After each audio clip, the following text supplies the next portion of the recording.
memperlancar pekerjaan penanganan titik rawan longsor di kawasan Pegunungan Gerute, Aceh Jaya.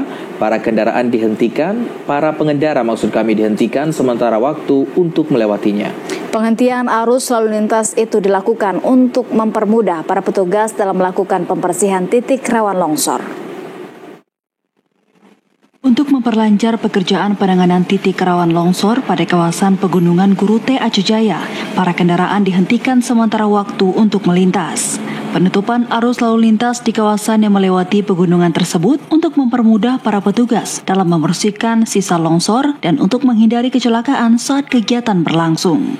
Penutupan arus lalu lintas oleh pihak kepolisian dilakukan pada dua sisi, baik dari arah Banda Aceh maupun dari Calang Aceh Jaya yang dimulai sejak pukul 9.00 hingga pukul 12.00 waktu Indonesia Barat siang tadi.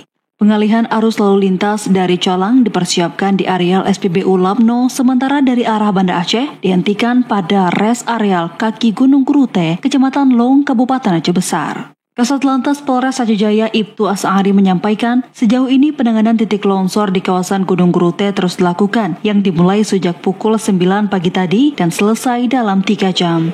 Untuk tahap pekerjaan kita tunggu dulu, harus dari Banda Aceh maupun sebaliknya dari Melabuh kita stop dulu selama lebih kurang 3 jam. Terus nanti setelah 3 jam nanti akan kita buka tutup nanti dari arah Banda Aceh maupun dari Melabuh kita buka tutup. Untuk tanah-tanah ini nanti akan dibersihkan kembali.